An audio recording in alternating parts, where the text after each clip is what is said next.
বাংলাদেশ সরকার ভারতের মাটিতে নিষিদ্ধ ঘোষিত রাজনৈতিক দল আওয়ামী লীগের রাজনৈতিক কার্যালয় অবিলম্বে বন্ধ করার আহ্বান জানিয়েছে। বুধবার পররাষ্ট্র মন্ত্রণালয় এক বিবৃতিতে এই আহ্বান জানায়। তবে ভারতের পররাষ্ট্র মন্ত্রণালয়ের মুখপাত্র রণধীর জয়সওয়াল বাংলাদেশের এই বিবৃতিকে ভুল বলে দাবি করেছেন। বাংলাদেশের পররাষ্ট্র মন্ত্রণালয়ের বিবৃতিতে বলা হয়েছে, নিষিদ্ধ রাজনৈতিক দলের পলাতক নেতাকর্মীদের মাধ্যমে ভারতের মাটিতে বৈধ বা অবৈধ কার্যালয় স্থাপন এবং বাংলাদেশের স্বার্থবিরোধী যে কোনো রাজনৈতিক কর্মকাণ্ড এদেশের জনগণ ও রাষ্ট্রের বিরুদ্ধে সুস্পষ্ট চ্যালেঞ্জ। বিবৃতিতে আরও বলা হয়, এই ধরনের কর্মকাণ্ড বাংলাদেশে চলমান রাজনৈতিক পরিবর্তনের উপর গুরুতর প্রভাব ফেলতে পারে এবং বাংলাদেশ ভারত সম্পর্ক ক্ষতিগ্রস্ত করার ঝুঁকি তৈরি করছে। বিবৃতিতে সতর্ক করে বলা হয়েছে, এই বিষয়টি বাংলাদেশের জনমতকে উত্তেজিত করতে পারে এবং দুই দেশের সম্পর্ক ঘনিষ্ঠ করার চলমান প্রচেষ্টাকে প্রভাবিত করতে পারে। তাই বাংলাদেশ সরকার ভারত সরকারের প্রতি আহ্বান জানাচ্ছে, তারা যেন এ ব্যাপারে অবিলম্বে ব্যবস্থা গ্রহণ করে। পাশাপাশি ভারতের মাটিতে দেশের বিরুদ্ধে কর্মকাণ্ড পরিচালনার কার্যক্রমকে অনুমোদন বা সহায়তা না দিতে এবং নিষিদ্ধ আওয়ামী লীগের রাজনৈতিক অফিসগুলো দ্রুত বন্ধ করতেও অনুরোধ জানানো হয়। বিবৃতিতে চলতি বছরের 21শে জুলাই দিল্লি প্রেস ক্লাবে একটি এনজিওর আড়ালে আওয়ামী লীগের কিছু নেতার গণসংযোগ কর্মসূচির কথা উল্লেখ করা হয়। ভারতের পররাষ্ট্র মন্ত্রণালয়ের মুখপাত্র রণধীর জয়সওয়াল বলেছেন, ভারতে আওয়ামী লীগের বাংলাদেশ বিরোধী কর্মকাণ্ড সম্পর্কে দেশটির সরকার অবগত নয়। তিনি জোর দিয়ে বলেন, ভারতের মাটিতে অন্য কোনো দেশের বিরুদ্ধে রাজনৈতিক কর্মকাণ্ড করতে দেওয়া হয় না। ফলে বাংলাদেশের অন্তর্বর্তী সরকারের বিবৃতিটি ভুল। ভারতের মুখপাত্র আরও বলেন, ভারত বাংলাদেশে দ্রুততম সময়ে অবাধ, সুষ্ঠু ও অন্তর্ভুক্তিমূলক নির্বাচন প্রত্যাশা করে। বিশ্বের অনেক দেশেই হয়তো নির্বাচনে পিআর পদ্ধতি রয়েছে, তবে বাংলাদেশের আর্থসামাজিক ভৌগোলিক রাজনৈতিক পরিস্থিতিতে পিআর পদ্ধতিতে নির্বাচনের জন্য এখনো উপযোগী নয় বলেই আমরা কম বেশি মনে করি। কাকে কিংবা কোন ব্যক্তিকে ভোট দিয়ে নিজেদের প্রতিনিধি হিসাবে নির্বাচিত করে সংসদে পাঠানো হচ্ছে, অবশ্যই জনগণের সেটি জানার অধিকার রয়েছে। কিন্তু প্রস্তাবিত যে পিআর পদ্ধতি, এই পিআর পদ্ধতিতে কোন ব্যক্তিকে নির্বাচিত করা হচ্ছে, জনগণের সেটি জানার পরিষ্কার কোনো সুযোগ নেই। যে কোনো রাজনৈতিক দল বা ব্যক্তি জাতীয় সংসদে কিংবা সরকারের প্রতিনিধিত্ব করতে চাইলে অবশ্যই তাদেরকে জনগণের মুখোমুখি হয়ে জনগণের আস্থা বিশ্বাস অর্জনের মাধ্যমে জনগণের রায় অর্জন করা জরুরি। এই উপস্থিতি, পিআর পদ্ধতি এবং আরো দু একটি ইস্যুতে গণতান্ত্রিক রাজনৈতিক দলগুলোর মধ্যে কিছুটা ভিন্ন মত রয়েছে। এই ধরনের ভিন্ন মত গণতান্ত্রিক বিশ্বে স্বীকৃত, এটি গণতন্ত্রের সৌন্দর্য। তবে বাস্তবতার নিরিখে প্রতিটি ইস্যুই সময়ের সাথে সাথে সুন্দরভাবে সমাধান হয়ে যাবে বা সমাধান করা যাবে বলে আমি বিশ্বাস করি, ইনশাআল্লাহ। যারা আসন্ন নির্বাচনকে সামনে রেখে পরিস্থিতি ঘোলাটে করার অপচেষ্টা করছেন, এর মাধ্যমে আপনারা হয়তো নিজেদের অজান্তেই গণতন্ত্রের উত্তরণের পথকে বাধাগ্রস্ত করে তুলছেন।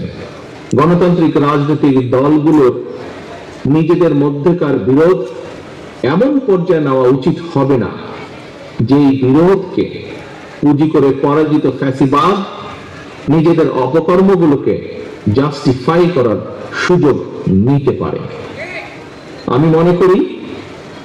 আমরা মনে করি প্রতিটি ইস্যুতে প্রত্যেকটি রাজনৈতিক দলের ঐক্যমত হতেই হবে, এটি এমন কোনো জরুরি নয়। তবে অবশ্যই পলাতক স্বৈরাচার বা ফ্যাসিবাদের যে পলাতক স্বৈরাচার বা যে পলাতক ফ্যাসিবাদ, তাদের পুনর্বাসন ঠেকানো কিংবা দেশকে তাবেদার মুক্ত রাখার মতো স্বাধীনতা, সার্বভৌমত্ব এবং জাতীয় স্বার্থ সংশ্লিষ্ট ইস্যুগুলোতে অবশ্যই ঐক্যমত এবং ঐক্যবদ্ধ থাকা অত্যন্ত জরুরি।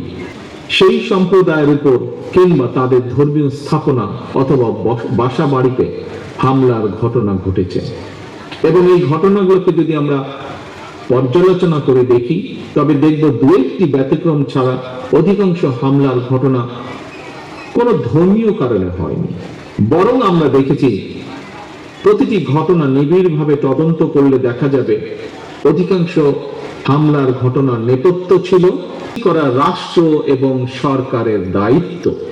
বাঙালি অবাঙালি নৃতাত্ত্বিক জনগোষ্ঠী, বিশ্বাসী অবিশ্বাসী কিংবা সংশয়বাদী, এই বাংলাদেশের প্রতিটি নাগরিকের একমাত্র গর্বিত পরিচয় আমরা বাংলাদেশী।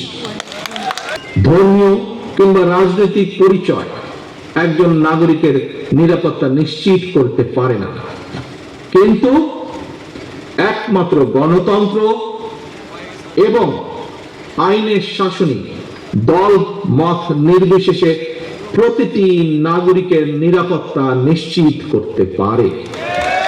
একটি নিরাপদ বাংলাদেশ প্রতিষ্ঠার জন্য আসন্ন জাতীয় নির্বাচন আমাদের সামনে একটি বিশাল বড় সুযোগ। সারা দেশে হিন্দু ধর্মাবলম্বী ভাই ও বোনদের দৃষ্টি আকর্ষণ করে বলতে চাই, আগামী নির্বাচনে বিএনপি আপনাদের সমর্থন এবং আপনাদের সক্রিয় সহযোগিতা চায়। আমি বিশ্বাস করি আমাদের দল বিএনপি বিশ্বাস করে দল মত ধর্ম দর্শন যার যার, রাষ্ট্র সবার, ধর্ম যার যার, কিন্তু নিরাপত্তা পাবার অধিকার সবার। আপনাদেরকে আবারও শুভেচ্ছা জানিয়ে আবার বক্তব্য শেষ করছে। আল্লাহ হাফেজ। বাংলাদেশ জিন্দাবাদ।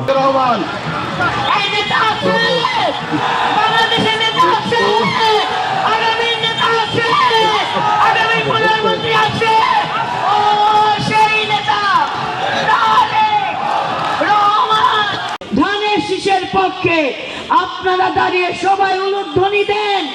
এটা হচ্ছে সংগ্রামের প্রতীক, এটা আমাদের গণজাগরণের প্রতীক, এটাই হচ্ছে বিএনপির শক্তি। অনেক ঘরে আমাদের পৌঁছে দিতে হবে। উঠোন বৈঠকের মাধ্যমে, পাড়া বৈঠকের মাধ্যমে, চায়ের দোকানের মাধ্যমে, আমার দিদিরা রান্নার ঘরের আয়োজনেও আপনারা আগামী ধানের শীষের পক্ষে আপনারা আপনাদের মতামত ঘোষণা করবেন।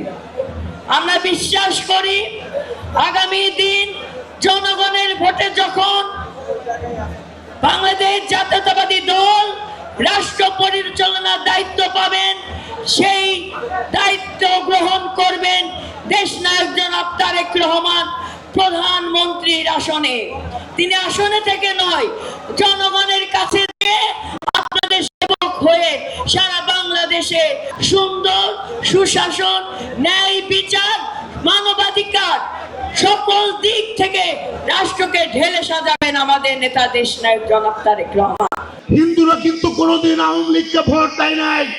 আওয়ামী লীগকে ভোট দিতে তাদেরকে বাধ্য করেছে, সত্য কিনা মিথ্যা?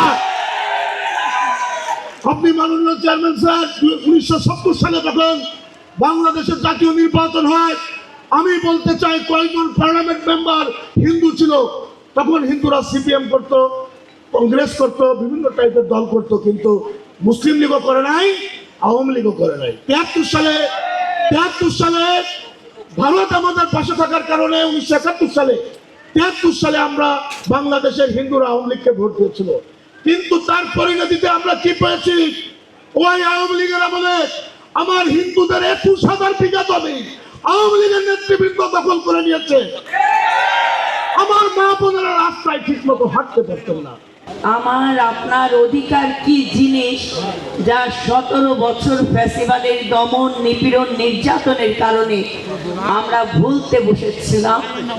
আমার এক ডাকে যারা আজকের সংসারের সব কাজ পরিত্যাগ করে প্রধান অতিথির বক্তব্য শোনার জন্য আজকে এখানে অধীর আগ্রহে বসে আছেন, আমি বিএনপির পক্ষ থেকে আপনাদের প্রণাম জানাচ্ছি।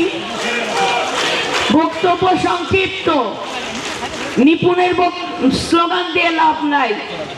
স্লোগান হতে হবে ধানের শীষের, জয়ধ্বনি হতে হবে ধানের শীষের, জয়ধ্বনি হতে হবে তারেক রহমানের, জয়ধ্বনি হতে হবে বাংলাদেশ জাতীয়তাবাদী দল বিএনপি।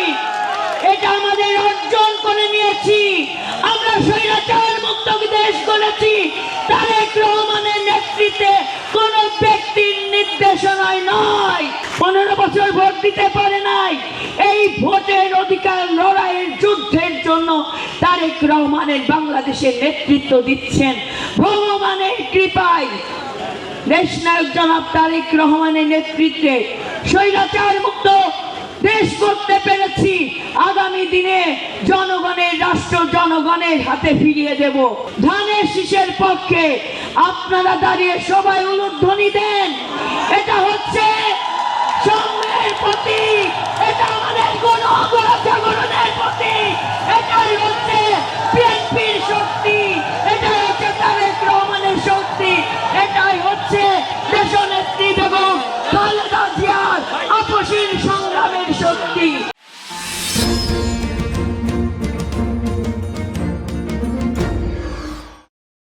ডাকসুর হলগুলোতে এবং কেন্দ্রগুলোতে প্রার্থীদের কোনো এজেন্ট থাকে না।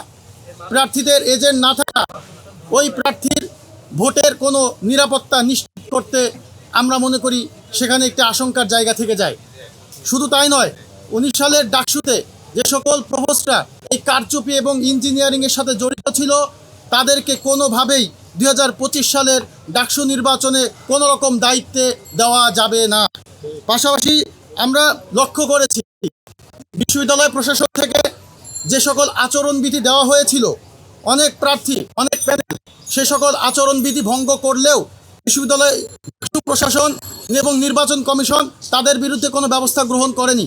আমরা আশঙ্কা করছি আগামীতেও যদি এমন আচরণবিধি লঙ্ঘন করা হয়, তখন যদি তারা এমন নির্লিপ্ত ভূমিকায় থাকে, তখন আচরণবিধি লঙ্ঘনের প্রতিযোগিতা শুরু হবে এবং ডাকসুতে বিশৃঙ্খলা তৈরি হবে।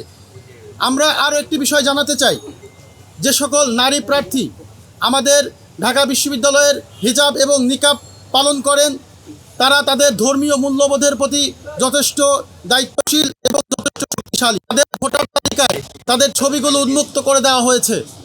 এটা আমরা মনে করি বিশ্ববিদ্যালয় প্রশাসন তাদের ধর্মীয় স্বাধীনতা এবং ধর্মীয় অধিকার ক্ষুণ্ণ করেছে। অনতিবিলম্বে বিশ্ববিদ্যালয় প্রশাসনকে এ সকল নারী প্রার্থীদেরকে ভিন্ন উপায়ে রেজিস্ট্রেশনের মাধ্যমেই তাদের শনাক্তকরণ পদ্ধতি করতে হবে এবং ওয়েবসাইট থেকে তাদের ছবিগুলো ব্লার করে দিতে হবে। আমরা আরও একটি বিষয় জানাতে চাই, আপনারা জানেন 3টি হল মিলে একটি কেন্দ্র বানানো হচ্ছে।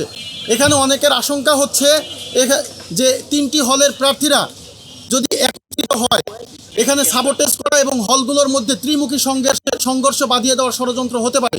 কেননা আপনারা জানেন হলগুলোতে যখন কোনো সমস্যা হয় এক হলের সাথে আরেক হলে বেঁধে যেতে মুহূর্তের সময় লাগে না। ঠিক এই জায়গায় যদি পর্যাপ্ত নিরাপত্তা নিশ্চিত না হয়, তাহলে হলগুলোর মধ্যে ত্রিমুখী সংঘর্ষ বাঁধিয়ে দিয়ে ডাকসুকে বানচাল করার ষড়যন্ত্র হতে পারে। কেননা আমরা বারবার জানিয়ে এসেছিলাম ডাকসু নির্বাচন একাডেমিক ভবনগুলোতে অংশগ্রহণের অনুষ্ঠানের ব্যবস্থা করতে হবে। একাডেমিক ভবনগুলোতে না করে তারা একটি হাইব্রিড মডেল আবিষ্কার করেছেন। এই হাইব্রিড মডেলের মধ্যে শুভঙ্করের ফাঁকি রয়েছে এবং ডাকসু বানচালের ষড়যন্ত্র রয়েছে বলে আমরা মনে করি। শুধু তাই নয়, ওপেন ফিল্ডগুলো যেখানে কেন্দ্র করা হয়েছে সেখানে এখন এমন একটি সময় ভাবসা গরম এবং যে কোনো সময় বৃষ্টি হতে পারে। এই ভাবসা গরমের মধ্যে দীর্ঘক্ষণ রোদে দাঁড়িয়ে প্রার্থীরা যদি ভোট দিতে যায় তাহলে তারা নিরুৎসাহিত হবে এবং অনেক ভোটার এখান থেকে চলে যাবে। শুধু তাই নয়, যদি বৃষ্টি হয় ভোটাররা পুনরায় ভোট দিতে আসবে না। এই জায়গায় ভোটারদের নিরাপত্তা নিশ্চিত করবার জন্য এবং স্বাচ্ছন্দ্যে ভোটদানের বিষয়টি নিশ্চিত করবার জন্য পুরো যেই নির্বাচন কেন্দ্র আছে সেটাকে সামিয়ানার আওতায় আনতে হবে, যাতে রোদ এবং বৃষ্টি প্রতিরোধ করা যায় এবং সেখানে স্ট্যান্ড ফ্যানের ব্যবস্থা করতে হবে, যাতে গরম দূর করে তাদেরকে ভোটারদেরকে নিরাপদে ভোটদানে উৎসাহিত করা যায়। শুধু তাই নয়, বিশ্ববিদ্যালয় প্রশাসনের কাছে আমাদের আরও কিছু দাবি দাওয়া আছে।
আমি মোবাইল আবারও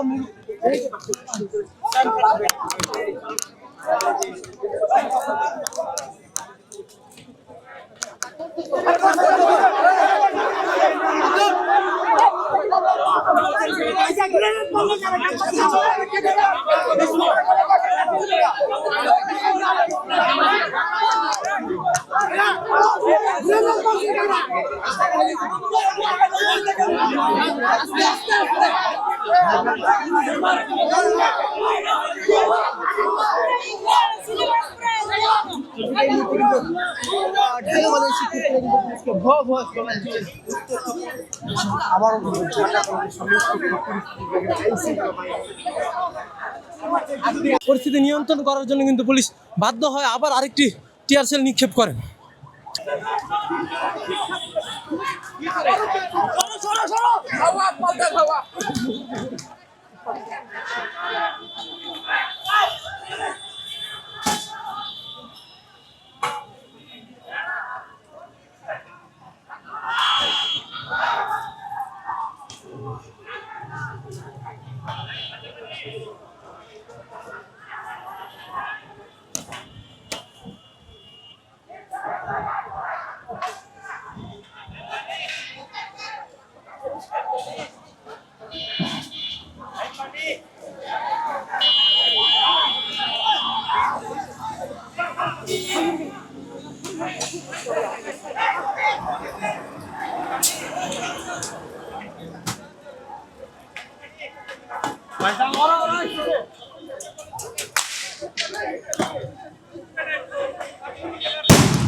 অপর প্রান্তে রয়েছেন সিটি কলেজের শিক্ষার্থীরা।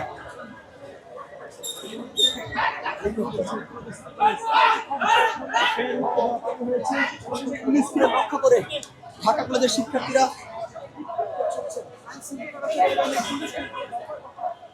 চলে আসে। উত্তেজনাকর পরিস্থিতি বিরাজ করছে এই মুহূর্তে। আমরা শিক্ষার্থীরা তারা কলেজ ছেড়ে রাস্তায় এসে অবস্থান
ছত্রভঙ্গ করে দেওয়ার জন্য কিন্তু টিএসএল নিক্ষেপ করেছে এবং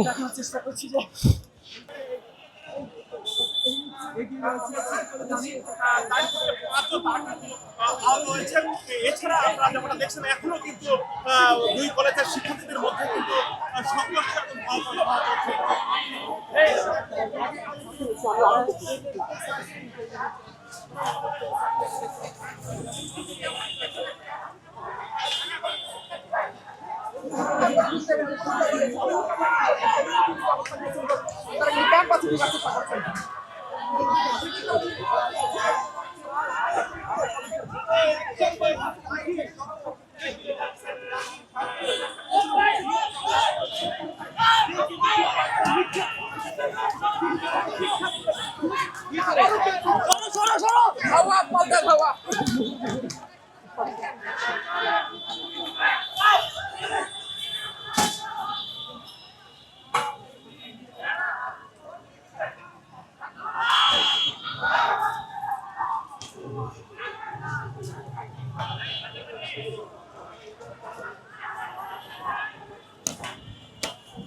ঢাকা কলেজের শিক্ষার্থীরা কিন্তু সিটি কলেজের উপরে পাল্টা তিনবার কিন্তু হামলা করেছে এবং কি লাস্টবার পুলিশের ব্রেকেট অতিক্রম করে কিন্তু একদম ঢাকা কলেজের শিক্ষার্থীরা কিন্তু সিটি কলেজের ঠিক সামনে চলে আসে এবং আজকে আমাদের বাস ভাঙচুর করেছে, ঢাকা কলেজের বাস ভেঙেছে এবং আমাদের অনার্সের শিক্ষার্থীদের সহকারী করেছে।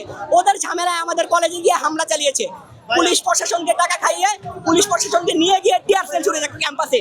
এরপর বলেন আমরা কি প্রতিরোধের জন্য এখানে আসবো না? শিক্ষার্থীকে সিরিয়াস আমাদের ইউনিভার্সিটি পরীক্ষাকে প্রশ্নবিদ্ধ করার জন্য আজকে এই নাটকটা সাজানো হয়েছে। আমি অন্তত মনে করি আমাদের সেন্ট্রাল ইউনিভার্সিটি মনে করেন আপনাদের যে মারামারি ঢাকা কলেজ পোলাপানগুলো মারে, যার কোনো মানে যারা পরবর্তীতে ঢাকা কলেজে যে পোলাপান ইন্টারে ওরা মারতে যায়, দেখা যাচ্ছে যে মনে করেন যে এই ইন্টারে পোলাপান মারা যাওয়ার পর অনার্স পোলাপান আসতে হয়। এই যে আমরা এখন ওরা মারামারি করেছে, আমরা এসে নিয়ে যাইতেছি ভাই, এটা যদি আমরা না নিয়ে যাইতে আজকে মনে করেন সিটি কলেজের কিন্তু অবস্থা খুবই খারাপ হয়ে যেত।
কিন্তু সেখানে অনার্সের শিক্ষার্থীরা যখন বাসায় যাচ্ছিল অনার্সের শিক্ষার্থীদের ওপর অতর্কিতভাবে হামলা করে এবং যে কারণে প্রায় 8 থেকে 10 জন অনার্সের শিক্ষার্থী গুরুতরভাবে আহত হয়ে এখন রেড ক্রিসেন্টের ওখানে সেবা নিচ্ছে। সেই প্রশাসন একটু আগে আমাদের উপর লাঠিচার্জ করেছে এবং এই যে দেখতে পাচ্ছেন এখানে মানে বিনা কারণে আমাদের এই প্রশাসনের একটা যে ত্রিপাক্ষিক মিটিং হয়েছিল ঢাকা কলেজ, আইডিয়াল কলেজ এবং সিটি কলেজ মিলে, সেখানে সিদ্ধান্ত হয়েছিল যে কলেজ সবার আগে উশৃঙ্খল আচরণ দেখাবে তাদের বিরুদ্ধে প্রশাসন ব্যবস্থা নেবে। কিন্তু প্রশাসন আজকে পুরোপুরি ঢাকা কলেজের উপরে হেয় করে নাইমের গলিতে পর্যন্ত তারা টিয়ার গ্যাস এবং ককটেল মারছে। পুলিশে কি করে আন্দোলিত মারা জায়গা, এটা তো কোনো সমাধান না। পুলিশ কি ঢাকা কলেজ ইতিহাস ভুলে গেছে? পুলিশ কি ঢাকা কলেজ ছিল না? ঢাকা কলেজ এরিয়া থেকে পুলিশ কি ঢাকা কলেজ ভুলে যায়? কেন এভাবে পুলিশ ডাক দেখ এখন এই মুহূর্তে ওপেন রাস্তা হোক, দাঁড়া থাকবে, কথা হবে। যারা ওরা পারতেছে না শুধু শুধু একটা মনে করে ইঙ্গিত দিয়ে মারামারি লাগাই দিতেছে। হ্যাঁ, একটা বাস আমাদের বাসও ভাঙে ফেলাইছে। আর আমাদের তো কালকে পরীক্ষা আছে, 7 কলেজের পরীক্ষাটা আছে আমাদের, তো তার কারণে ওরা আরো এই যে ওরা মনে করে এই যে গ্যাঞ্জাম লাগাইতেছে। 7 কলেজে কালকে পরীক্ষাটা সুষ্ঠু পরীক্ষার জন্য আমরা মনে করে চাইতেছি যে কোনো মারামারি না হোক, আমরা সবাই ক্যাম্পাসে নিয়ে যাওয়ার জন্য চেষ্টা করতেছি। ধন্যবাদ। আমি দেখছি আমার ক্যাম্পাসে গ্রেনেড হামলা হয়েছে, আমি খেলার মাঠে ছিলাম, সেখান থেকে আসছি। কেন গ্রেনেড মারা যাবে এটা জানার জন্য আসছি। হ্যাঁ, কেন ওখানে মারবে? কেন ঢাকা কলেজে সবসময় কেন হয়? ঢাকা কলেজে কেন? এর আগে আর্মি বৃষ্টি মুভমেন্টে গ্যাঞ্জাম হয়েছে, আমাদের ব্যারিকেড ওখানে দিচ্ছে কেন? আমরা দেখেছি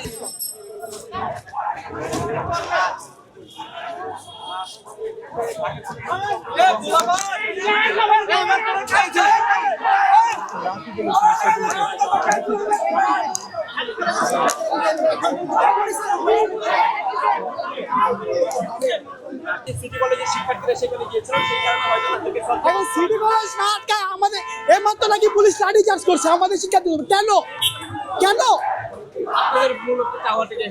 আমাদের মূলত চাওয়া মেনলি এখানে লাগবে সংঘর্ষ, বাট সংঘর্ষ হয় যেহেতু সংঘর্ষ একটা মিটমাট হওয়া উচিত।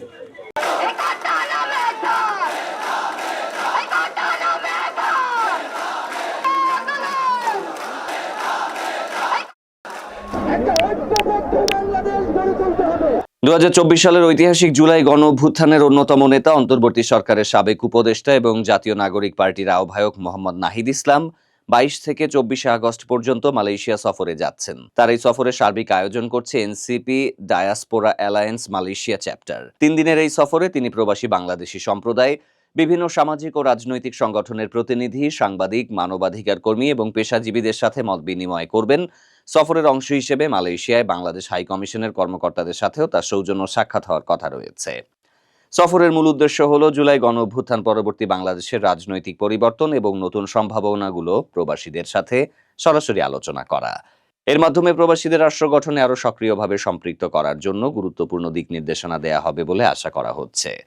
এই সফরের অংশ হিসেবে একটি গ্র্যান্ড পাবলিক ইভেন্টের আয়োজন করা হবে, যেখানে 300 জনের বেশি প্রবাসী বাংলাদেশি অংশ নেবেন। এতে রাজনৈতিক নেতা, জুলাই বিপ্লবে অংশগ্রহণকারী ছাত্রছাত্রী এবং প্রবাসীরা উপস্থিত থাকবেন। আলোচনায় বাংলাদেশের সাম্প্রতিক রাজনৈতিক পরিবর্তন, প্রবাসীদের অধিকার, সামাজিক দায়বদ্ধতা, মানবাধিকার সুরক্ষা এবং রাষ্ট্র গঠনে প্রবাসীদের ভূমিকা নিয়ে গুরুত্বপূর্ণ দিক নির্দেশনা আসবে। এনসিপি ডায়াসপোরা অ্যালায়েন্সের কেন্দ্রীয় সদস্য মোহাম্মদ এনামুল হক এই সফরকে প্রবাসী বাংলাদেশিদের জন্য অনুপ্রেরণার উৎস বলে মন্তব্য করেছেন। আমি আসন্ন ডাকসু নির্বাচন 2025-এ স্বাস্থ্য ও পরিবেশ সম্পাদক পদে সেন্ট্রাল থেকে আমি নির্বাচন করছি। পূর্ণাঙ্গ প্যানেল ঘোষণা করা হয়েছে, একটু দেরি হলেও আমরা সর্বোচ্চ বিবেচিত প্রার্থীদেরকে এই প্যানেলে অংশ দেওয়া হয়েছে। তো আমরা এই প্যানেলের মাধ্যমে আমরা যে কিছুক্ষণ আগে আমাদের ভাইয়া বলল যে ইশতেহার প্রকাশ, যে ইশতেহার আমরা সমস্যা প্রথমে চিহ্নিত করেছি। যেহেতু আমাদের সবচেয়ে প্রথম বাধাই হচ্ছে আমরা সমস্যা চিহ্নিত করতে পারি না, যে কোনো প্রার্থীরা সমস্যা চিহ্নিত করতে পারে না। আমরা সেই সমস্যাগুলো চিহ্নিত করেছি এবং সমাধানের পথ বের করে আমরা সেই সমাধানের লক্ষ্যে এগোচ্ছি। এই ঢাকা বিশ্ববিদ্যালয়ের সকল শিক্ষার্থীদের প্রত্যাশা পূরণ এবং অধিকার আদায়ই হবে আমাদের নির্বাচনী। নারী প্রার্থী হিসেবে আমি সর্বপ্রথমে সবাইকে সচেতন করার চেষ্টা করব। নারী নিরাপত্তা সর্বোচ্চ আমি প্রদানের চেষ্টা করব প্রশাসন কর্তৃক। যেহেতু নারীরা এই ক্যাম্পাস অঙ্গনেও বা হল অঙ্গনেও অনেকটা অনিরাপদ বোধ করে, বা অনিরাপদের অনেক কাজগুলোই হচ্ছে আমাদের এখানে, যেরকম সাইবার বুলিংয়ের মতো অনেক নারীরা শিকার হচ্ছে। তো সেখানে আমরা এই কাজগুলো বিভিন্ন নিরাপত্তা প্রদান এবং আমরা সবসময় সচেষ্ট থাকবো নারী নিরাপত্তা, কারণ নারী নিরাপত্তা হচ্ছে দেশের অর্ধেক জনগোষ্ঠী যখন নারী, তখন নারীরা যদি নিরাপত্তার অভাবে পিছিয়ে থাকে তখন ডাকসু কেন, জাতীয় নির্বাচন কেন, কোনো দেশেরই উন্নয়ন করা সম্ভব নয়। তো আমরা নারী নিরাপত্তায় সবসময় আমরা সচেষ্ট ছিলাম, এখনো আছি এবং ভবিষ্যতেও থাকবো। এই ডাকসুর মাধ্যমে এটাই আমাদের ঘোষণা থাকবে। আমরা প্রতি বছর ডাকসু চাচ্ছি, যেহেতু আমরা চাচ্ছি যে শিক্ষার্থীরা তাদের যোগ্য প্রার্থী মনোনয়ন করবেন এবং তাদের সব যোগ্য প্রার্থীকেই তারা ডাকসুতে নিয়ে আসবেন, যেখানে দলের যে প্রভাব বিস্তার প্রতি বছর যারা 5 বছর বা 10 বছর ধরে এরকম থেকে থাকে, আমরা এরকম কোনো নির্বাচন চাচ্ছি না। প্রতি বছর হোক, তো প্রতি বছর একটা বছরে নির্দিষ্ট যে কতগুলো কাজ আমাদের প্যানেল কর্তৃক বা আমাদের যে নির্বাচিত সদস্য কর্তৃক করা সম্ভব সেসবই আমরা ইশতেহার হিসেবে ঘোষণা করব। আমাদের স্টুডেন্টদের জন্য অবশ্যই একটা আনন্দ উৎসবের মধ্য দিয়ে আমরা এই উদযাপনটা করছি। আশা করি আমাদের পরবর্তীতে এই ডাকসুর এই সম্মেলনকে কেন্দ্র করে আরো ভালো কিছু সুফল বয়ে আনবে, যেটা হয়তো বিগত বছরগুলোতে ছিল না, যেটা আগামী সময়গুলোতে আমরা আরো উপকৃত হব। স্টুডেন্টদের চাওয়া পাওয়া যেটা আমরা সুষ্ঠু স্বাভাবিকভাবে পড়াশোনা করতে পারি, পাশ করতে পারি এবং অবশ্যই বেকারত্ব যাতে আমাদের এখান থেকেই আমাদের পরবর্তীতে গ্র্যাজুয়েশন ডিগ্রি নেওয়ার পরে আমরা যদি ভালো আমাদের জব ফ্যাসিলিটি পাই, সেটাই আমাদের প্রত্যাশা এখনকার সময়। যে আমাদের যে ফ্যাসিলিটিগুলির অভাব রয়েছে সেগুলো আমরা আশা করি যে এই নির্বাচনকে কেন্দ্র করে সেই ফ্যাসিলিটিগুলি আমরা পাবো। এর মধ্যে তো অনেকগুলো আছে, এভাবে তো স্পেসিফাই করা যায় না, আসলে সব কিছু মিলেই আসলে এই ডাকসুর নির্বাচনগুলি। এবং আমি বিশ্বাস করি যে পরবর্তীতে এই নির্বাচনগুলোকে কেন্দ্র করে আমাদের যে ফ্যাসিলিটিগুলি আছে সেগুলো আমাদের পূরণ হবে। এখন ওরকম কোনো প্রবলেম ফেস করছি না, বাট ওই যে বললাম যে ভালো মন্দ মিলেই সবকিছু রয়েছে, এই তো। এবার ডাকসুতে আমি কেন্দ্রীয় সংসদে কমন রুম, রিডিং রুম ও ক্যাফেটেরিয়া সম্পাদক পদে প্রতিদ্বন্দ্বিতা করছি। তো যদি এবার ডাকসুটা অনেক বেশি ইনক্লুসিভ হতে যাচ্ছে, এবার ডাকসুতে যদি আমি এই পদে নির্বাচিত হই তাহলে বলতে গেলে কাজ অনেক কিছুর করারই আছে। আমি চাইলেই অলৌকিক অনেক কিছু বলতে পারি যে এটা করব ওটা করব, বাট আমার এরকম কিছু বলার ইচ্ছা নেই। আমি প্রথমত এই কমন রুমগুলোতে, রিডিং রুমগুলোতে নিজে গিয়ে আমি নিজে একজন আবাসিক শিক্ষার্থী এবং বিশ্ববিদ্যালয়ের শিক্ষার্থী হিসেবে যেই সকল সমস্যাগুলো আমি নিজে সম্মুখীন হই, ওই সকল সমস্যাগুলোর যে ধরনের যৌক্তিক সমাধান সম্ভব আমি সেই ধরনের যৌক্তিক সমাধান করতেই আগ্রহী, যেটা আগামী 1 বছরের মধ্যে অবশ্যই করে ফেলা সম্ভব। আপনারা জানেন যে মেয়েদের সমস্যা নিয়ে অনেক কিছু করার আছে, অনেক কাজ করা আছে। হলে বলেন বা কেন্দ্রীয় সংসদে বলেন, মেয়েদের নিয়ে কাজ করার জায়গা কিন্তু হিউজ, কিন্তু সব কিছু আসলে আমার এখতিয়ারে নেই। আমার পদ আমাকে যতটুকু জায়গা করে দিবে, যতটুকু কাজ করার সুযোগ করে দিবে, কমন রুম, ক্যাফেটেরিয়ার স্বাস্থ্য সুরক্ষা নিশ্চিত করা, ডিজিটালাইজেশন করা বা ওইখানে যে খাবারের দামগুলো এগুলোকে যৌক্তিক দামে নিয়ে আসা বা ওইখানে যে ম্যানেজমেন্ট যে সিস্টেমটা ওইটাকে আরো উন্নত করা এবং সম্ভব হলে মহিলা স্টাফের বেশি সুযোগ দেওয়া, যাতে মেয়েরা ওখানে আরো বেশি কমফোর্টেবল হইতে পারে। নামাজের জায়গার আপনারা জানেন স্বল্পতা আছে, ওগুলো নিয়ে কাজ করার অনেক সুযোগ আছে। সর্বোপরি আমি নিজে একজন শিক্ষার্থী, আমি 2 বছর ধরে এই ঢাকা বিশ্ববিদ্যালয়ে পড়াশোনা করছি। আমি যে ধরনের সমস্যাগুলো সম্মুখীন হয়েছি ওই সমস্যাগুলো সমাধান করার ইচ্ছা আমার আছে। ক্যাম্পাসের মেয়েদের নিরাপত্তা নিয়ে তো আমার প্যানেল বলেন বা ডাকসুতে যারাই জয়ী হয়ে আসবে তাদের তো কাজ করার থাকবেই, তার নিজ নিজ শ্রেয় পদ অনুসারে সে কাজ করবে। কিন্তু আমার যে এরিয়াটুকু আছে ওই এরিয়াটুকুর মধ্যে আমি অবশ্যই নিশ্চিত করব মেয়েদের যাতে যে সুরক্ষা নিরাপত্তা ওইটা যাতে নিশ্চিত হয়, বা ধরেন কমন রুমের বাইরের এরিয়াটা ওইখানে সিসিটিভির ব্যবস্থা করা এবং ভিতরে আমি আগেও বললাম যে মহিলা স্টাফ থাকলে ইজি হয় মেয়েদের জন্য। তো এই ধরনের কাজগুলো যাতে তাদের নিরাপত্তা এবং সুরক্ষা নিশ্চিত হয়, ওই ধরনের কাজগুলো আমি করার চেষ্টা করব।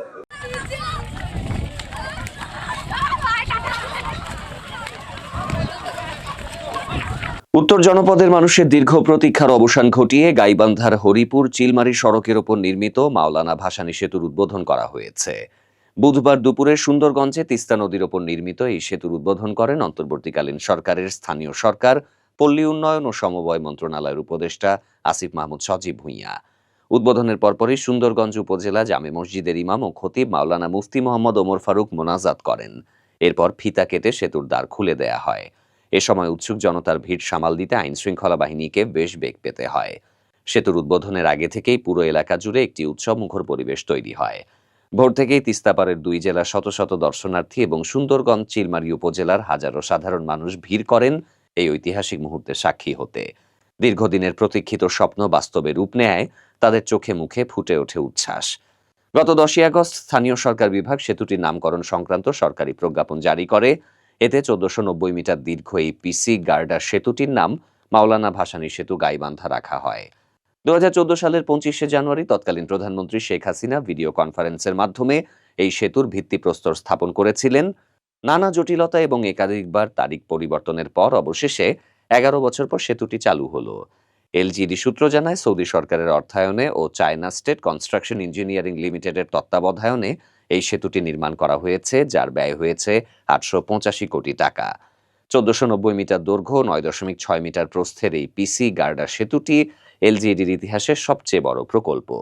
সেতুকে ঘিরে প্রায় 80 কিলোমিটার এক্সেস সড়ক, 58টি বক্স কালভার্ট ও 9টি আরসিসি সেতু নির্মিত হয়েছে। এই সেতু চালু হওয়ায় গাইবান্ধা, কুড়িগ্রাম সহ উত্তরাঞ্চলের অর্থনীতি ও জীবনযাত্রায় বড় পরিবর্তন আসবে বলে আশা করা হচ্ছে। স্বল্প খরচে কৃষি ও শিল্পপণ্যের পরিবহন সম্ভব হবে এবং ছোট মাঝারি শিল্প কারখানা গড়ে উঠবে। এছাড়াও ঢাকা ও দক্ষিণাঞ্চলের সঙ্গে যোগাযোগ সহজ হওয়ার পাশাপাশি ভুরুঙ্গামারী স্থলবন্দরের দূরত্ব 40 থেকে 100 কিলোমিটার কমে আসবে। পর্যটনেও নতুন সম্ভাবনা তৈরি হবে। তবে সেতুর নামকরণ নিয়ে স্থানীয়দের মধ্যে কিছুটা ক্ষোভ রয়েছে। তারা মুক্তিযোদ্ধা ও সেতুর স্বপ্নদ্রষ্টা শরীয়তুল্লাহ মাস্টারের নামে নামকরণের দাবি জানিয়েছিলেন। তাদের দাবি, 1995 সাল থেকে শরীয়তুল্লাহ মাস্টার তিস্তা সেতু বাস্তবায়ন কমিটি গঠন করে এই সেতুটির জন্য আন্দোলন চালিয়েছিলেন। স্থানীয়রা চান তার স্মৃতি অম্লান রাখতে সেতুর নামকরণ শরীয়তুল্লাহ মাস্টার তিস্তা সেতু করা হোক। তবে সব বিতর্ক ছাপিয়ে দুই পারের মানুষ এখন উচ্ছ্বসিত এবং নতুন এক যাত্রার স্বপ্ন দেখছেন। এই 5ই আগস্টে 6 জনকে গুলি করে হত্যা এবং অমানবিকভাবে পুড়িয়ে দেওয়ার দায়ে তাদের বিরুদ্ধে অভিযোগ গঠন হয়েছে। আমরা দেখব না যে কে কত বড় পোস্টে ছিলেন, কত বড় পোস্টে আছেন। এখানে যেমন সাবেক প্রধানমন্ত্রী আসামি হয়েছেন, প্রধান বিচারপতিও হতেই পারেন।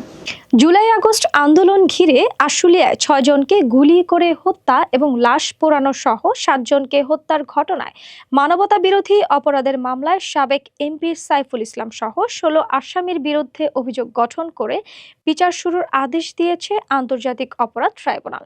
একই সঙ্গে পলাতক 8 আসামির বিরুদ্ধে গ্রেফতারি পরোয়ানা জারি করা হয়েছে। বৃহস্পতিবার বেলা 11:15টায় ট্রাইব্যুনাল 2 এর চেয়ারম্যান বিচারপতি নজরুল ইসলাম চৌধুরীর নেতৃত্বাধীন 3 সদস্যের বিচারিক প্যানেল এই আদেশ দেন। প্যানেলের অন্য 2 সদস্য ছিলেন অবসরপ্রাপ্ত জেলা ও দায়রা জজ মোহাম্মদ মঞ্জুরুল বাসিত এবং জেলা ও দায়রা জজ নূর মোহাম্মদ শাহরিয়ার কবির। এদিন বিচার কার্যের শুরুতেই আসামিদের অব্যাহতির আবেদন খারিজ করে দেয় ট্রাইব্যুনাল। পরে উপস্থিত 8 আসামিকে আনুষ্ঠানিক অভিযোগ পরে শোনানো হয়। এর আগে 13ই আগস্ট স্টেট ডিফেন্স ও আসামি পক্ষের আইনজীবীদের শুনানি শেষে অভিযোগ গঠনের বিষয়ে আদেশের জন্য 21শে আগস্ট তারিখ ধার্য করা হয়। 7ই আগস্ট অভিযোগ গঠনের উপর শুনানি শেষ করে প্রসিকিউশন। সেদিন শুনানি করেন প্রসিকিউটর মিজানুল ইসলাম ও প্রসিকিউটর গাজী MH তামিম। আজ সকালে কারাগার থেকে প্রিজন ভ্যানে করে আসামিদের ট্রাইব্যুনালে হাজির করা হয়। হাজির হওয়া 8 আসামি হলেন ঢাকা জেলার সাবেক অতিরিক্ত পুলিশ সুপার মোহাম্মদ আব্দুল্লাহিল কাফি, ঢাকা জেলা পুলিশের সাবেক অতিরিক্ত সুপার মোহাম্মদ শহীদুল ইসলাম, পরিদর্শক আরাফাত হোসেন, SI মালেক, SI আরাফাত উদ্দিন, ASI কামরুল হাসান, আফজাল হোসেন এবং কনস্টেবল মুকুল। তবে পলাতক সাবেক এমপি সাইফুল ইসলাম সহ 8 জন আদালতে হাজির না হওয়ায় তাদের পক্ষে বেসরকারি খরচে 2 জন আইনজীবী নিয়োগ করা হয়েছে। এর আগে পলাতক আসামিদের গ্রেফতার ও ট্রাইব্যুনালে হাজিরের জন্য পত্রিকায় বিজ্ঞপ্তি প্রকাশের নির্দেশ দিয়েছিল ট্রাইব্যুনাল। 16ই জুলাই ট্রাইব্যুনাল 2A আদেশ দেয়। গত 2রা জুলাই প্রসিকিউশন আনুষ্ঠানিকভাবে 16 জনের বিরুদ্ধে অভিযোগ জমা দেয়। অভিযোগের সঙ্গে 313 পৃষ্ঠার তথ্য, 62 জন সাক্ষী, 168 পৃষ্ঠার দালিলিক প্রমাণ এবং 2টি পেন ড্রাইভ আদালতে জমা দেওয়া হয়। এরপর অভিযোগ আমলে নিয়ে ট্রাইব্যুনাল 8 জন পলাতক আসামির বিরুদ্ধে গ্রেফতারি পরোয়ানা জারি করে। গত বছরের 5ই আগস্ট আশুলিয়ায় পুলিশের গুলিতে 6 তরুণ নিহত হন। পরে তাদের লাশ পুলিশ ভ্যানে তুলে আগুনে পোড়ানো হয়।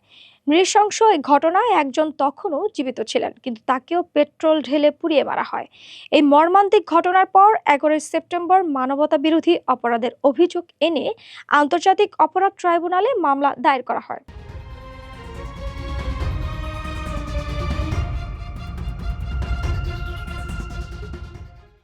রাজধানীর রমনা মডেল থানায় দায়ের হওয়া বিস্ফোরক আইনের মামলায় বিএনপি মহাসচিব মির্জা ফখরুল ইসলাম আলমগীর সহ ৬৫ জন নেতাকর্মীকে অব্যাহতি দিয়েছে আদালত। বৃহস্পতিবার ঢাকা মহানগর দায়রা জজ মোহাম্মদ জাকির হোসেন গালিবের আদালত মামলা চূড়ান্ত প্রতিবেদন গ্রহণ করে এই আদেশ দেন। বিষয়টি নিশ্চিত করেছেন সংশ্লিষ্ট আদালতের অতিরিক্ত পাবলিক প্রসিকিউটর মোহাম্মদ রফিকুল ইসলাম খান। অব্যাহতি পাওয়া উল্লেখযোগ্যদের মধ্যে রয়েছেন বিএনপি স্থায়ী কমিটির সদস্য মির্জা আব্বাস, গয়েশ্বর চন্দ্র রায়, আমির খসরু মাহমুদ চৌধুরী, ভাইস চেয়ারম্যান শামসুজ্জামান দুদু, বরকতুল্লাহ বুলু, সাবেক স্বরাষ্ট্রমন্ত্রী আলতাফ হোসেন চৌধুরী, যুগ্ম মহাসচিব ব্যারিস্টার মাহবুব উদ্দিন খোকন, বিএনপি চেয়ারপারসনের উপদেষ্টা জয়নুল আবদিন ফারুক, সাবেক ফুটবলার ও বিএনপি নেতা আমিনুল হক এবং বিএনপি নেতা ইঞ্জিনিয়ার ইশরাক হোসেন। মামলা সূত্রে জানা যায় ২০২৩ সালের ২৮ অক্টোবর রাজধানীতে বিএনপির পূর্ব ঘোষিত মহাসমাবেশকে কেন্দ্র করে রমনা থানা এলাকায় দেশের বিভিন্ন স্থান থেকে দলটির নেতাকর্মীরা জড়ো হন। এ সময় তারা যানবাহনে ভাঙচুর, পুলিশের কাজে বাধা ও ককটেল বিস্ফোরণের ঘটনা ঘটান বলে অভিযোগ করা হয়। এ ঘটনায় একই বছরের ৩১ অক্টোবর রমনা থানার উপপরিদর্শক আউয়াল বাদী হয়ে বিএনপি মহাসচিব মির্জা ফখরুল ইসলাম আলমগীর সহ ৫৫ জনের নাম উল্লেখ করে মামলা দায়ের করেন। তদন্ত শেষে ২০২৩ সালের ২১ অক্টোবর মামলা তদন্ত কর্মকর্তা উপপরিদর্শক মামুন হাসান আদালতে দুটি পৃথক চূড়ান্ত প্রতিবেদন দাখিল করেন। এতে মির্জা ফখরুল সহ ৬৫ জনের অব্যাহতি প্রার্থনা করা হয়। পরবর্তীতে একই বছরের ১৮ ডিসেম্বর ঢাকার চিফ মেট্রোপলিটন ম্যাজিস্ট্রেট আদালত একটি চূড়ান্ত প্রতিবেদন গ্রহণ করে তাদেরকে অব্যাহতি দেন এবং বিস্ফোরক আইনের মামলাটি ঢাকা মহানগর দায়রা জজ আদালতে বদলি করা হয়। শেষ পর্যন্ত আজ মহানগর দায়রা জজ আদালতেও সেই চূড়ান্ত প্রতিবেদন গ্রহণ করে বিএনপি মহাসচিব সহ ৬৫ আসামিকে আনুষ্ঠানিকভাবে অব্যাহতি দিলেন। যে এখান থেকে যে পাথরগুলো চুরি হয়ে গেছে সেগুলো ফিরে নিয়ে এসে এখানে প্রতিস্থাপন করা, এটা আমরা একটা নির্দিষ্ট সময়সীমার মধ্যে করতে সক্ষম হব এবং একই সাথে এখানে যে বালু পাথর চুরি হয় সেগুলো প্রতিরোধ করার জন্য আমাদের যে প্রতিরোধী কার্যক্রম আছে সেগুলো সক্রিয় হবে এবং আমরা এটা স্থায়ীভাবে বন্ধ করতে সক্ষম হব। সিলেট পর্যটন কেন্দ্র সাদা পাথর থেকে প্রায় ৮০% পাথর লুটপাটের ঘটনায় দেশব্যাপী ব্যাপক আলোচনার সৃষ্টি হয়েছে। এই ঘটনায় পৃথকভাবে তদন্ত প্রতিবেদন প্রকাশ করেছে সিলেট জেলা প্রশাসন ও দুর্নীতি দমন কমিশন। দুদকের প্রাথমিক তদন্তের সরকারি বেসরকারি প্রতিষ্ঠানের ৫১ জন ব্যক্তি ও সংস্থায় জড়িত থাকা প্রমাণ মিলেছে।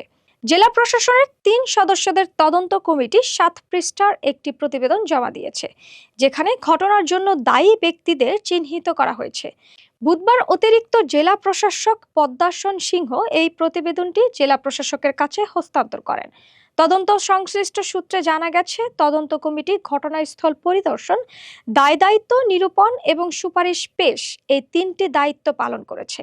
পুলিশ ও প্রশাসনের দেওয়া তথ্যের ভিত্তিতে তারা 10টি সুপারিশ করেছে, যার মধ্যে রয়েছে একটি উচ্চ পর্যায়ে তদন্ত কমিটি গঠন, সাদা পাথরে একটি স্থায়ী বিএমডি অফিস স্থাপন, টাস্ক ফোর্সের অভিযান ও চেকপোস্ট বাড়ানো, গাছপালা রোপণ এবং সবুজায়ন কার্যক্রম বৃদ্ধি, প্রত্যেক সংস্থাকে নিজস্ব তদন্তের মাধ্যমে নিজ নিজ দায় নিরূপণ।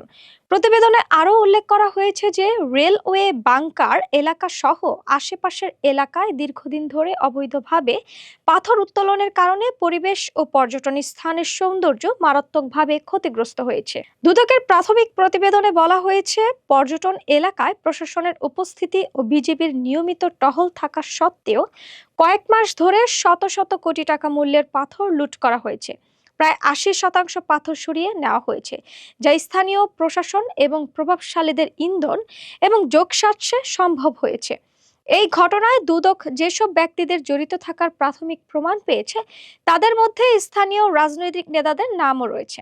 তবে এই বিষয়ে সিলেট মহানগর বিএনপি ও জামায়াতে ইসলামী এই অভিযোগ প্রত্যাখ্যান করে নিরপেক্ষ তদন্তের দাবি জানিয়েছে। দুদকের সিলেট কার্যালয়ের উপপরিচালক রাফি মোহাম্মদ নাজমুস সাদাত বলেন, প্রাথমিক প্রমাণের ভিত্তিতে অনুসন্ধান নথি খোলার জন্য অনুমতি চেয়ে প্রতিবেদন পাঠানো হয়েছে। অনুমতি পেলে প্রত্যেকের বিষয়ে আলাদা আলাদাভাবে বিস্তারিত তদন্ত করে প্রতিবেদন জমা দেওয়া হবে। আপনাদের মাধ্যমে আমি বাংলাদেশ সহ বিশ্বের সকল হিন্দু ধর্মাবলম্বী ভাই ও বোনদের আরো একবার জন্ম অষ্টমীর শুভেচ্ছা জানাই। এই অনুষ্ঠানে আমি জুলাইয়ের রক্তাক্ত গণ অভ্যুত্থানে কিছু মানুষকে স্মরণ করতে চাই।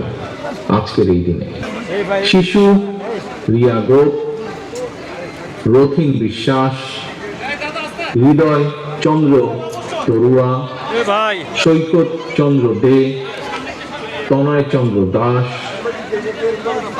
রিপন চন্দ্র শীল, রুদ্র সেন, দীপ্ত দে এবং শুভশীলের আত্মত্যাগকে শ্রদ্ধার সঙ্গে আমি স্মরণ করছি আজ। আমি যতটুকু জানি, হিন্দু ধর্মীয় শাস্ত্র মতে কৃষ্ণপক্ষের অষ্টমী তিথিতে জন্ম নিয়েছিলেন হিন্দু ধর্মের প্রবর্তক শ্রীকৃষ্ণ। শ্রীকৃষ্ণের আবির্ভাবের পর ধ্বংস হয় খুনি স্বৈরাচারী রাজা কংস। প্রিয় ভাই বোনেরা, গত 1 দশকেরও বেশি সময় ধরে বাংলাদেশের জনগণ কংসরূপী এক ফ্যাসিস্টের দুঃশাসন, অত্যাচার, নির্যাতন দেখেছে। জুলাইয়ের গণ অভ্যুত্থানে হাজারো শহীদদের আত্মত্যাগের মধ্য দিয়ে কংসরূপী ফ্যাসিস্টের কবল থেকে এই বাংলাদেশ এবং বাংলাদেশের গণতান্ত্রিকামী মানুষ মুক্ত হয়েছে। এই স্বৈরাচারের পতনের পর দেশে এখন গণতন্ত্রকে প্রাতিষ্ঠানিক রূপ দেবার যাত্রা শুরু হয়েছে। জনগণের প্রত্যক্ষ ভোটে নির্বাচিত জনপ্রতিনিধিদের দ্বারা জনগণের প্রতি দায়বদ্ধ সংসদ এবং সরকার গঠন না হওয়া পর্যন্ত গণতন্ত্র উত্তরণের যাত্রাপথ কিন্তু ঝুঁকিমুক্ত নয়। প্রিয় ভাই বোনেরা, বর্তমানে ফ্যাসিবাদ মুক্ত বাংলাদেশে রাষ্ট্র এবং রাজনীতিতে জনগণের অধিকার প্রতিষ্ঠার লক্ষ্যে অন্তর্বর্তীকালীন সরকার আগামী ফেব্রুয়ারি মাসে জাতীয় নির্বাচন অনুষ্ঠানের সম্ভাব্য সময় নির্ধারণ করেছে। কিন্তু আমরা খেয়াল করে দেখছি আজকের এই অনুষ্ঠানে কিছু কিছু বক্তা তাদের বক্তব্যে বলেছেন একটি বিষয়। কি সেই বিষয়টি?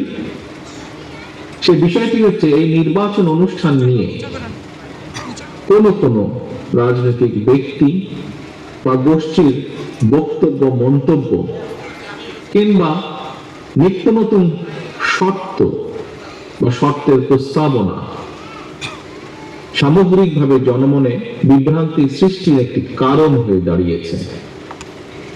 প্রিয় ভাই বোনেরা, আপনাদের নিশ্চয়ই মনে আছে অবাধ, সুষ্ঠু এবং নিরপেক্ষ নির্বাচনে ভোট দেবার সুযোগ পেলে জনগণ বিএনপিকে রাষ্ট্র পরিচালনার দায়িত্ব দিতে পারে এই ভয়ে পলাতক স্বৈরাচার বিএনপির বিজয় ঠেকাও এর মতন অন্তর্ঘাতী অপরাজনীতি চালু করেছিল।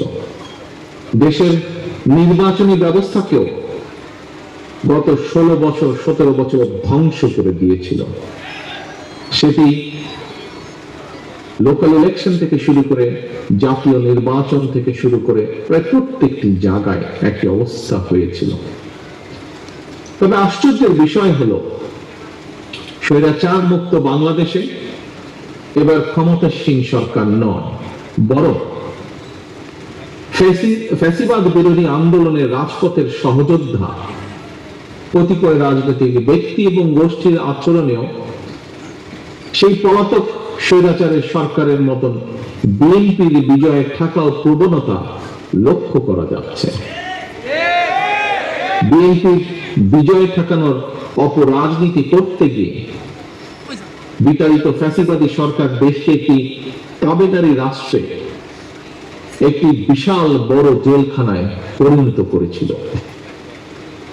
বর্তমানে ফ্যাসিবাদ মুক্ত বাংলাদেশেও যারা মনে করছেন নির্বাচন দিলে জনগণ ভোট দিয়ে বিএনপিকে সরকার গঠনে সহায়তা করবে, যারা এই চিন্তা থেকে বিএনপির বিজয় ঠেকানোর জন্য নানা রকম অপকৌশলের বা শর্তের বেড়াজালের আশ্রয় নিচ্ছেন, তাদের দৃষ্টি আকর্ষণ করে বলতে চাই, রাজনীতিকে রাজনীতি দিয়ে মোকাবেলা করুন। জনগণের শক্তির উপরে আস্থা এবং বিশ্বাস রাখুন। বিএনপির বিজয় যদি জনগণ দিয়েই থাকে, সেই বিজয় ঠেকাতে গিয়ে জনগণের রায় প্রদানের পথ রুদ্ধ করবেন না। বাংলাদেশের নেতা আছে, আগামী নেতা আছে,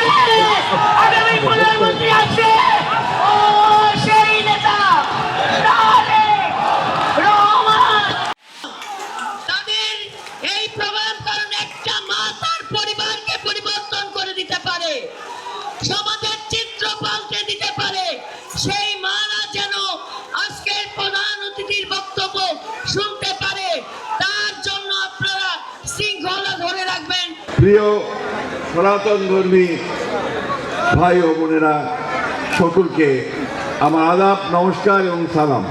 এখানে যে মহান অবতার ভগবানের জন্ম অনুষ্ঠান পালন করবার জন্য উপস্থিত হয়েছি। তার আগমন পৃথিবীতে হয়েছিল দুষ্টের দমন করবার জন্যে, শিষ্টের পালন করবার জন্য। যুগে যুগে তাই হয়েছে। যুগে যুগে যখনই পৃথিবীতে অন্যায়, অবিচার, অধর্ম, অসাম্য ছেয়ে গেছে, তখন অবতারের আবির্ভাব হয়েছে। আমাদের ধর্মে নবীর আবির্ভাব হয়েছে। তারা মানব জাতিকে সঠিক পথে চলার পথ দেখিয়েছেন, আহ্বান জানিয়েছেন এবং সকলকে ভালো পথে নিয়ে যাওয়ার চেষ্টা করেছেন। প্রিয় বন্ধুগণ, বন্ধু বলছি এই জন্যই যে আমি বিশ্বাস করি আমরা যারা বাংলাদেশে বাস করি, কি হিন্দু, কি মুসলমান, কি বৌদ্ধ, কি খ্রিস্টান, কি বিএনপি, কি শিবির, কি আওয়ামী লীগ, আমরা সবাই বন্ধু, এই দেশের নাগরিক। সেই নাগরিক হিসেবেই আমরা সকলের একেবারে বন্ধু। কিন্তু দুঃখজনক হলো সত্য যে বিগত 15 বছর যারা আমাদেরকে ভুল বুঝিয়ে, আমাদের ভোট নিয়ে আমাদেরকে শাসন করেছেন, তারা এই 15 বছর আমাদেরকে বন্ধু হিসেবে মনে করেননি, মনে করেছেন প্রজা হিসেবে। আমাদের অত্যাচার করেছেন, নির্যাতন করেছেন, নিপীড়ন করেছেন এবং আমাদের সমস্ত দেশের সম্পদকে লুণ্ঠন করে বিদেশে পাঠিয়ে দিয়েছেন। আমি কয়েকদিন আগে চিকিৎসার জন্য ব্যাংককে গিয়েছিলাম। ব্যাংকক গিয়ে আমি আমার বন্ধুদের কাছে শুনলাম যে ওখানে এখন ব্যাংককে সবচেয়ে যেগুলো আপনার অভিজাত এলাকা, সেই অভিজাতগুলোকে এলাকাগুলোতে বাড়ি ভাড়া ধুম পড়ে গেছে। তো সেই বাড়িগুলো ভাড়া করছেন সমস্ত আওয়ামী লীগের বিতাড়িত নেতৃবৃন্দ এবং তারা কি যে গাড়ি কিনছেন, সেই গাড়িগুলো কোনোটাই আপনার 2 কোটি 3 কোটি টাকার কমে নয়। এটা কোত্থেকে গেল? এই দেশের সম্পদকে তারা পাচার করেছেন। আপনারা সবাই জানেন, এটা নতুন করে বলার কিছু আমি বলতে চাই না, শুধু এইটুকু বলতে চাই যে আওয়ামী লীগ শেখ হাসিনার নেতৃত্বে বাংলাদেশের সমস্ত গণতান্ত্রিক যে কাঠামো, সেই কাঠামো ভেঙে ধ্বংস করে দিয়েছে। আওয়ামী লীগ দেশের সম্পদকে লুণ্ঠন করে বিদেশে পাচার করে দিয়েছে। প্রায় 88 লক্ষ কোটি টাকা তারা বিদেশে পাচার করেছে। মানে আমাদের সম্পদ বলতে কিছু নেই, সব পাচার হয়ে গেছে। আমাকে একজন অর্থনীতিবিদ জিজ্ঞেস করছিলেন যে দেখে শুনে তো মনে হচ্ছে যে এরপরে তোমরাই রাষ্ট্র পরিচালনার দায়িত্বে আসবে, জনগণ তোমাদের উপরে আস্থা রাখবে, তো তোমরা দেশ চালাবে কোত্থেকে? কারণ টাকা তো সব পাচার হয়ে গেছে। অর্থাৎ আমাদের দেশের অর্থনীতির অবস্থা কি করুণ করেছে, সেই জিনিসটাই শুধু আমি আপনাদেরকে বললাম। বন্ধুগণ, আজকে 1971 সালের স্বাধীনতা যুদ্ধের শহীদদের কথা স্মরণ করতে চাই, বারবার চাই।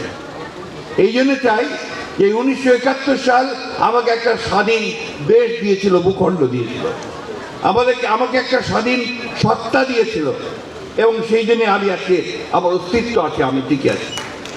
আমি স্মরণ করতে চাই 24শে জুলাই আগস্টের শহীদদেরকে, কারণ তারা আমাদেরকে একটা নতুন একটা গণতন্ত্রের স্বপ্ন দেখতে শিখিয়েছে, তাই না? স্বপ্ন দেখার সুযোগ করে দিয়েছে। এই দুটো জিনিস কিন্তু আমাদের মাথায় রাখতে হবে। আজকে একটা প্রচ্ছন্ন একটা প্রচেষ্টা আছে 71কে ভুলিয়ে দেওয়ার। এটার বিরুদ্ধে কিন্তু আমাদেরকে সমস্ত বাংলাদেশের নাগরিককে তাদেরকে ঐক্যবদ্ধ হতে হবে।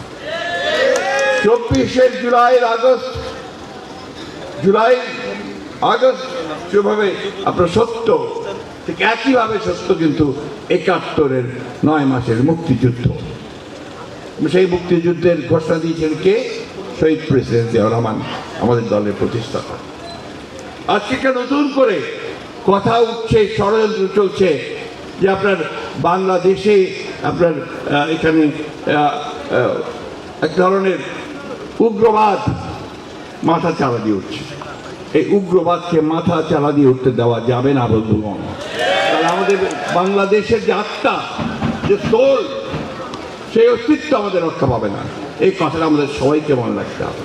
আমি কথাটা আজকে এই জন্য আরো বেশি করে বলছি যে এইখানে আপনাদের সকলকে বিভক্তি বিভাজনের রাজনীতি কেউ করবেন না। অতীতে যা হয়েছে হয়েছে। এখন বাংলাদেশের অস্তিত্বের জন্য, বাংলাদেশকে টিকিয়ে রাখার জন্য, বাংলাদেশকে সামনে নেওয়ার জন্য, বাংলাদেশ আরো উন্নত করবার জন্য আমাদেরকে সবাইকে ঐক্যবদ্ধ হয়ে কাজ করতে হবে। আপনারা দেখেছেন যে এই আন্দোলনের পরে আজকে আমাদের নেতা তারেক রহমান সাহেব, তিনি নির্যাতিত হয়ে, নিপীড়িত হয়ে, নির্বাসিত হয়ে বিদেশে ছিলেন। সেখানে থেকে তিনি আমাদেরকে নেতৃত্ব দিয়েছেন, সব সময় যে ডাক দিয়েছেন, সে ডাকটি হচ্ছে ঐক্যের ডাক, সমস্ত বাংলাদেশিদের ঐক্যের ডাক। এই ঐক্য দিয়ে আমাদেরকে আমাদের স্বাধীনতা রক্ষা করতে হবে। তিনি বলেছেন এবারের সংগ্রামটা হচ্ছে আমাদের স্বাধীনতা রক্ষার সংগ্রাম। তো সেই স্বাধীনতা রক্ষার জন্য কাজ আমরা শুরু করেছি। আপনারা জানেন যে বাংলাদেশ জাতীয়তাবাদী দল আমার নেতা তারেক রহমানের নেতৃত্বে 31 দফা কর্মসূচি দেওয়া হয়েছে। এই কথাটা কিন্তু আমরা বারবার বলছি এই জন্যে যে অনেকে বলে আমরা নাকি সংস্কার চাই না, আমাদের প্রতিপক্ষরা বলার চেষ্টা করে।